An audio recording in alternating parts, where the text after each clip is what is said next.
Welcome to Heart of a Soldier, where the smallest objects often carry the greatest stories. Today, we share the tale of a golden chain, a love that spanned decades, and a secret that traveled from the jungles of Vietnam to a hospital room in small-town America. Some treasures are measured not in gold, but in the moments they preserve. Every morning at 6:15 a.m., 82-year-old Frank Castellano would sit on the edge of his hospital bed in Springfield, Missouri, and perform the same ritual he'd done for 53 years. His weathered fingers would find the thin golden chain around his neck, lift it gently, and hold the small pendant between his thumb and forefinger. To his nurses, to his daughter Maria, who visited daily, to everyone who knew him, it was simply a St. Christopher medal, the patron saint of travelers, worn by countless soldiers throughout history. They'd grown accustomed to seeing Frank touch it whenever he was stressed, worried, or lost in memory. What they didn't know was that Frank Castellano had never been particularly religious. The chain had belonged to his grandfather, an Italian immigrant who'd worked the steel mills of Pittsburgh. Frank had worn it through 2 tours in Vietnam, through 30 years as a machinist, through his wife Elena's battle with cancer, and through every major moment of his life. It had become so much a part of him that he forgot others could see it. But now, as pneumonia slowly filled his lungs and his family gathered for what everyone knew might be his final days, Frank found himself touching the chain more and more frequently. Not the medal, something else, something hidden. "Papa," Maria said, settling into the chair beside his bed. "Is there anything you want to tell me? Anything you need to say?" Frank looked at his daughter, 48 years old, divorced, raising 2 teenagers alone, and saw Elena's eyes looking back at him. His wife had been gone 15 years now, but her presence lingered in their daughter's stubborn chin and gentle hands. "Maria, Mia, Kara," Frank whispered, his voice thick with medication and memory. "There are things about your old man you don't know. Things about Vietnam that I never told your mother, never told nobody." Maria leaned closer. Her father had always been reluctant to discuss his war years, deflecting questions with jokes or changing the subject entirely. The only stories she'd heard came from her mother, second-hand accounts of nightmares and the young soldier's letters home. "The chain," Frank continued, his fingers finding the familiar weight around his neck. "It's not what you think it is." Frank's voice grew stronger as he began to tell the story he'd kept buried for over 50 years. Maria listened, transported to a world she'd only seen in movies and history books. "I was 23. Stationed in Saigon during the drawdown. Most of the combat units were heading home, but some of us stayed behind to help with logistics, paperwork, all that bureaucratic stuff that comes after a war." Frank had been working as a clerk in the personnel office when she walked in Lieutenant Sarah Chen, a U.S. Army nurse who'd been treating wounded Vietnamese civilians at a field hospital outside the city. She needed help processing discharge papers for local staff who'd worked with American medical units. "She was the most beautiful woman I'd ever seen," Frank said, his eyes focusing on something beyond the hospital room walls. But it wasn't just her looks. She had this strength, this grace. Even after seeing all the terrible things that happen in war, their relationship had been impossible from the start. Frank was Italian-American Catholic from Pittsburgh. Sarah was Chinese-American Buddhist from San Francisco. He was a clerk. She was an officer. He was headed home to marry his high school sweetheart. She was planning to stay in Vietnam to continue humanitarian work. But in the chaos of a war's end, impossible things sometimes happen. "We had 6 weeks, Frank whispered, tears beginning to flow. 6 weeks before my unit shipped out. We'd meet at a little cafe near the Saigon River, always careful, always looking over our shoulders. Officers weren't supposed to fraternize with enlisted men, and an Italian boy from Pittsburgh wasn't supposed to fall in love with a Chinese girl from California." Maria sat in stunned silence. Her father had married her mother Alina just 3 months after returning from Vietnam. She'd always assumed it was a simple homecoming romance, a soldier keeping a promise to his girl back home. "But I loved Sarah like I'd never loved anyone," Frank continued, "and she loved me. We made plans. Crazy, impossible plans. I'd break my engagement. She'd come back to the States. We'd find a way to make it work." The night before Frank's unit was scheduled to leave, Sarah had given him the chain. Not her grandfather's chain, hers. Inside the small pendant that looked like a St. Christopher medal was a tiny compartment, and inside that compartment was a photograph of them together, no bigger than a postage stamp, along with a letter written on rice paper in her careful handwriting. She told me to keep it close to my heart, Frank said, and someday, when the time was right, I'd know what to do with it. Frank's plane had left Saigon on schedule, but Sarah wasn't on it. At the last minute, she'd been assigned to stay behind to help evacuate a medical facility near the Cambodian border. They'd said goodbye at the airport, both believing they'd see each other again in a few months. The chaos of the final American withdrawal from Vietnam made communication impossible. Frank's letters to Sarah were returned, marked undeliverable. The Red Cross had no information. The Army claimed no records of her final assignment. It was as if Lieutenant Sarah Chen had simply vanished into the fog of war. Frank never saw Sarah Chen again. I waited for her letters, Frank said, his voice breaking. Wrote to every address I had. Contacted the Red Cross. Even hired a private investigator years later. But Vietnam was chaos after we left. Records were lost. People disappeared. It was like she'd vanished. Frank had returned to Pittsburgh a changed man. His fiancée Elena, a sweet Italian girl from his neighborhood, had waited faithfully for 2 years. When he stepped off the plane, hollow-eyed and 20 pounds lighter, she threw her arms around him and whispered, "Welcome home, my love." But Frank wasn't the same boy who'd left Pittsburgh. The nightmares were constant, not just of combat, but of Sarah's face in the airport, of promises they'd never be able to keep, of a love that had been cut short by forces beyond their control. I came home to Pittsburgh broken, Frank admitted. Elena was patient, understanding. She knew something had happened to me over there, but she never pushed. We got married because it seemed like the right thing to do, the expected thing. And I did love your mother, Maria.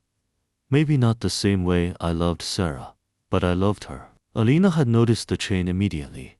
Of course, Frank told her it was his grandfather's St. Christopher medal, a lie that came easily because it was half true. Elena, devout Catholic that she was, appreciated the religious significance and never questioned why her husband touched it so frequently. For 37 years, Frank lived a double life. By day, he was a devoted husband and father, working at the steel mill, coaching Maria's softball team, taking family vacations to the Jersey Shore.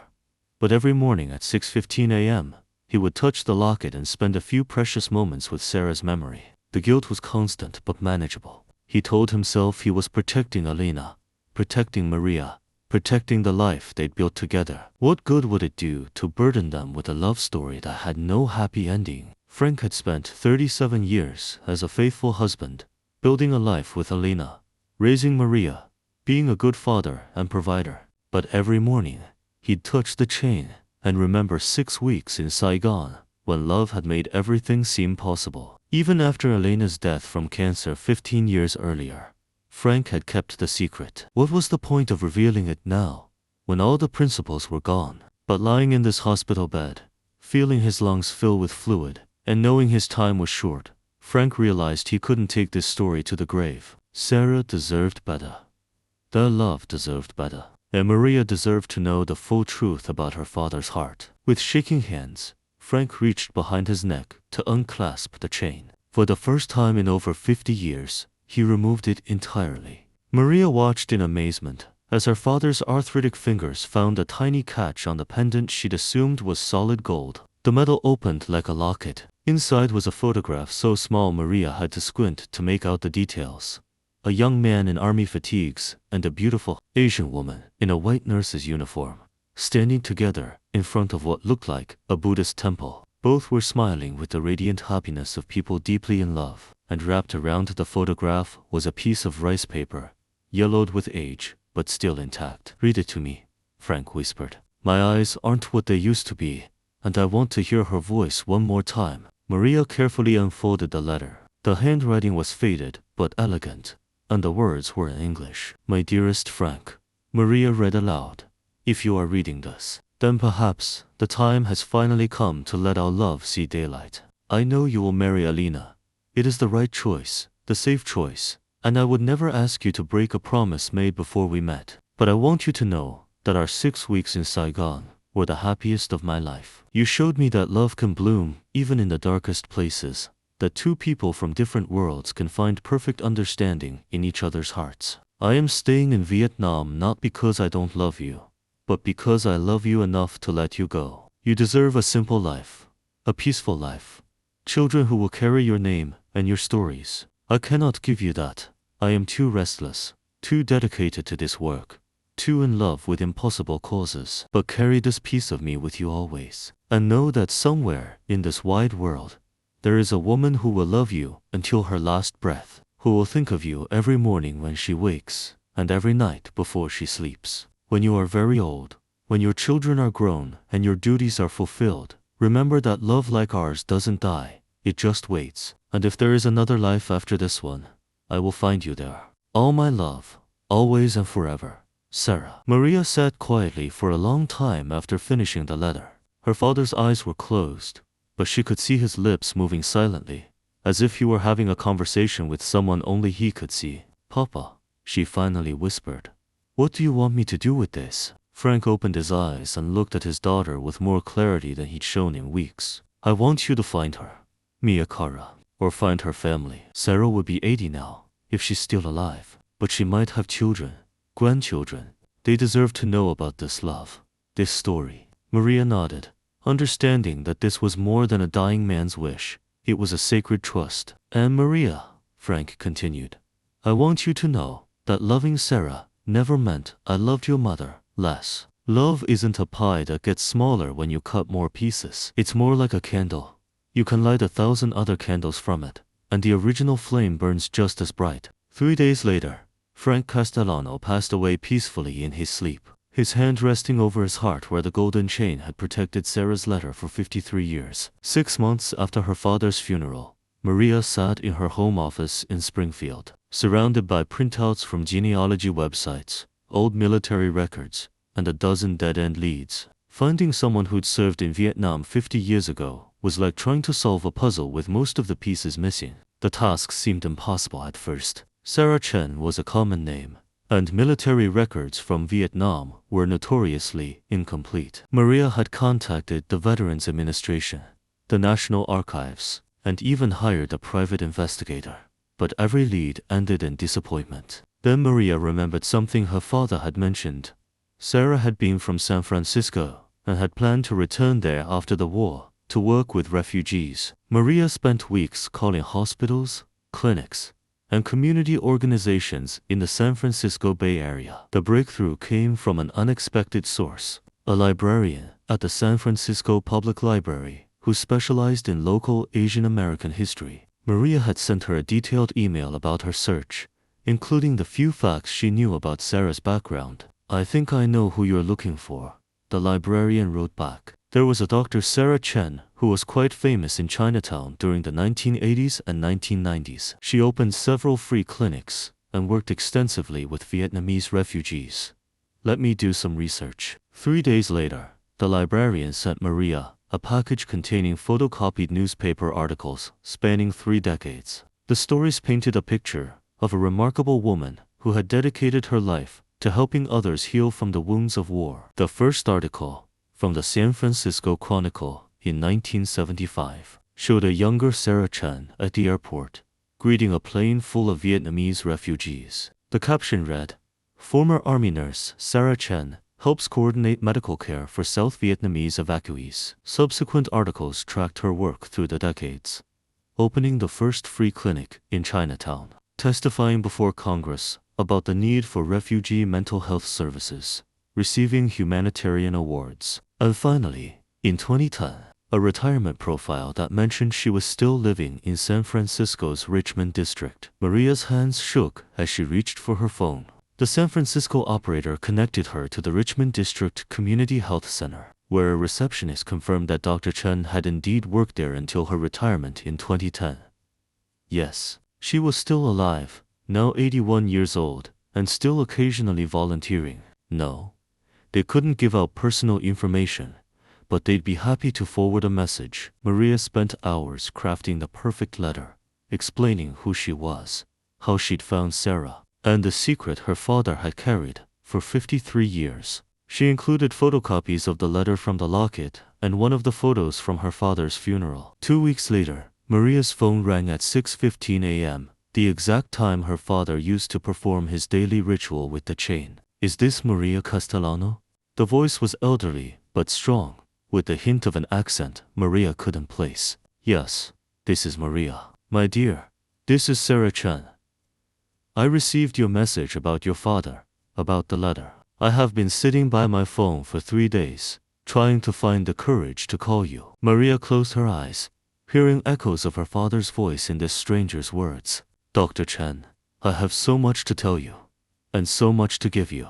They talked for 3 hours that first morning. Sarah had never married, dedicating her life to treating refugees and immigrants in San Francisco's Chinatown. She'd thought of Frank every day for 53 years, wondering if he'd kept the chain, if he'd ever opened the locket, if he'd found happiness with the girl he'd left behind. "He loved you until the day he died," Maria told her. "But he also loved my mother, loved our family. You were right in your letter. Love doesn't divide, it multiplies." 3 months later, Sarah Chen flew from San Francisco to Springfield, Missouri. At 81 years old, she moved with the same grace and strength that had captivated a young soldier in Saigon 53 years earlier. Maria met her at the airport, holding the golden chain in her palm. The two women recognized each other instantly, not from photographs, but from the love they'd both carried for the same man. At Frank's graveside, Sarah knelt and placed a white lily on the headstone. "Hello, my love," she whispered. "I'm sorry I'm late." Maria fastened the chain around Sarah's neck, returning it to the woman who'd given it away in a moment of impossible love. Sarah's fingers found the locket, opened it, and smiled at the photograph that had waited more than half a century to come home. At Heart of a Soldier, we believe that love is the most powerful force in the human experience, strong enough to survive war, time, and even death itself. Frank and Sarah's story reminds us that some connections transcend the ordinary boundaries of life, and that the greatest treasures are often hidden in plain sight.